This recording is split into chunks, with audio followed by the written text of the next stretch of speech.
Saya tanya satu hal aja yang paling sederhana. S1 akuntan, tapi nggak pernah diajarin nawar barang. Pernah S1 akuntan nawar barang? Enggak. Selesai S1, akuntan, keluar ke Mangga 2 ditipu. Nah, lu belajar ngitung buat apa kalau lu ditipu aja masih bisa? Karena memang sekolah kita di Indonesia tidak mengajarkan hal tersebut. S1 komunikasi. Wah. Lanjut, S2 komunikasi. Berdiri di sini ngomong di depan 2000 orang, kencing. Lah ngapain? Prakteknya tidak pernah diajarkan sama sekali.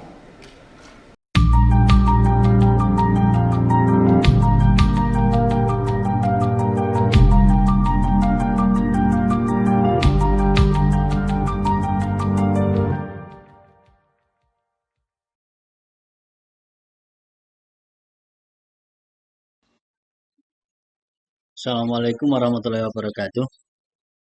Tadi telah kita simak ya videonya Deddy Corbuzier, belum menjadi renungan kita bersama. Itu adalah PR kita bagi guru-guru ya, eh, atau para praktisi pendidikan yang di ranah formal utamanya ya, sekolah madrasah. Memang benar adanya ya, dan itu menjadi krisis. Ini mengingatkan kita kepada fakta yang ada di lapangan. Ini di lingkungan kita di eh, Ponorogo sini itu tingkat SD utamanya itu banyak sekali tiap tahun itu sekolah yang mati. Itu apa? Kira-kira apa masalahnya? Kalau kita kembali ke apa yang disampaikan di Corbuzier itu sebenarnya sangat relevan sekali itu. Kenapa? Karena tanpa disadari sekolah-sekolah kita Nyun Sewu ini baik negeri atau swasta, terutama negeri ini kebanyakan orientasinya pengelolaannya itu berbasis pada administrasi, bukan pada substansi. Mengapa demikian? Karena gini, guru-guru, terutama pengelola-pengelola SD itu adalah orang-orang yang sudah berstatus PNS, terjamin hidupnya, dan dia akan mengelola sekolah sesuai apa yang menjadi arahan dari atasan-atasannya, dari Kemendikbud, eh, dari ACC, aparatur negara, dan lain sebagainya. Dan pokoknya dia mengikuti regulasi yang ada agar status dia, kinerja dia diakui dan dia tetap eksis sebagai PNS. Tapi di sisi lain ternyata pola seperti ini tidak memberikan pencerahan kepada sekolah-sekolah kita, bahkan sekalipun kurikulum itu berganti-ganti. Karena polanya tetap sama. Polanya apa? Yaitu berbasis administrasi. Jadi kurikulum yang ditingkatkan itu semuanya menuntut bukti fisik yang sifatnya administrasi dan hasilnya adalah eh, tumpukan administrasi atau keberhasilan dalam petik administrasi, dan itu menjadi tuntutan birokrasi. Coba kalau bisa kita analisis ringan-ringan aja ya. Ini kita siapkan ada semacam tabel di sini. Nah, ini kita buat administrasi versus substansi. Yang dimaksud substansi sama administrasi ini gimana? Contohnya gini. Kalau menganut sistem, kalau berbasis administrasi, sekolah itu mengadakan kegiatan siswa itu yang penting ada kegiatan. Yang penting ada, cukup ada. Sementara yang lebih dipentingkan adalah kelengkapan dokumen. Jadi kalau dalam dikatakan seorang sekolah, kepala sekolah, guru itu dikatakan berhasil apabila dia menyajikan dokumen lengkap sebagai bukti fisik. Jadi bukti fisiknya itu adalah dokumen. Ada daftar hadirnya, ada daftar pesertanya, ada laporan programnya, laporan dokumen laporannya, ada foto kegiatannya sudah cukup. Ini kalau berbasis administrasi beda dengan berbasis substansi. Berbasis substansi ini siswa benar-benar ditargetkan bisa dan dokumen ya secukupnya ada gitu itu kalau berbasis substansi.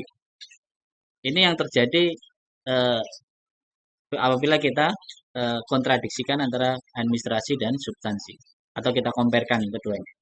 Yang kedua, kalau dikatakan yang apa namanya yang berbasis administrasi itu menyita waktu, sama juga substansi.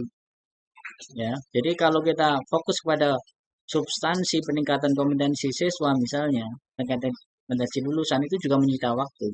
Ya, cuma pilihan kita kemana? Apakah kita ke administrasi atau ke substansi? Atau ke kedua-duanya? Nah, gitu ya. Dua-duanya super berarti bisa. Berikutnya, kalau administrasi itu orientasinya adalah menghasilkan dokumen yang lengkap.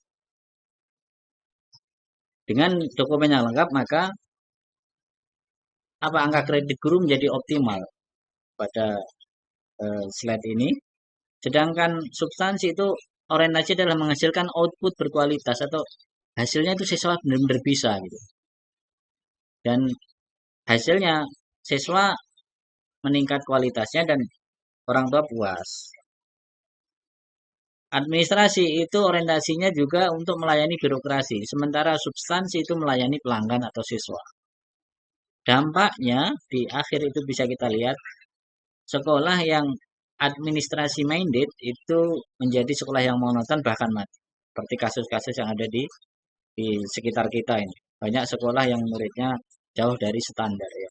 Hanya satu kelas itu rata-rata 10 anak. Bayangkan dari 28. 10 anak, 6 anak, ya 15-an anak. Sementara sekolah yang mengacu atau menjadikan substansi sebagai fokus itu akan menjadikan sekolah hidup dan eksis. Ini fakta yang ada di lapangan. Ya, ini ada pilihan model. Ini kalau kita lanjutkan, ya seharusnya administrasi itu sifatnya secukupnya saja, seperlunya. Karena memang tujuannya untuk pelaporan. Sedangkan yang dioptimalkan itu adalah substansinya, yaitu kegiatannya itu sendiri, hasilnya itu. Bukan sebaliknya, bukan yang dioptimalkan administrasi, kegiatannya apa adanya. Yang penting ada, yang penting terselenggara ada. Sementara apakah kompetensinya anak tercapai atau enggak, itu kadang nomor dua. Paling-paling bagus juga seandainya anak dilayani itu hanya berapa anak. Berapa anak digembleng, dibimbing, dilatih sehingga mencapai kemampuan tertentu, dikirimkan lomba dan juara. Dan hanya berapa anak. Ini yang terjadi dalam sekolah kita. Jadi ada semacam budaya yang penting gugur tugas, yang penting melaksanakan. Kalau kalau dalam dunia administrasi itu ada checklist, ada tidak. Asal ada udah bagus. Makanya terbentuk mindset apa? Yang penting ada. Gitu.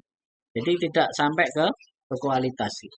Karena kalau benar-benar fokus ke kualitas, ya memang bisa mengorbankan apa? Dokumentasinya, pelaporannya bisa kurang karena memang untuk mendidik substansi ya kan, mencurahkan perhatian kepada seluruh siswa, mencarikan pelatih, mengadakan pembimbing itu butuh energi, waktu yang luar biasa. Nah, ini yang menjadi renungan kita bahwasanya apakah sekolah kita ini masih administrasi minded ataukah sudah bisa mulai berpikir untuk membidik substansinya. Jadi kalau misalnya ada tentang kegiatan siswa, sudah bermutukah kegiatan siswa? Sudah semuakah siswa tersebut? Sudah mendapatkankah siswa-siswa ini kompetensi dengan level yang optimal? Itu yang menjadi renungan kita. Sehingga bisa menjawab apa yang setidaknya bisa menjawab apa yang menjadi pertanyaan dari atau kegelisahan Mas Deddy Corbuserta. Itu dari saya. Jangan lupa like, share, and subscribe. Assalamualaikum.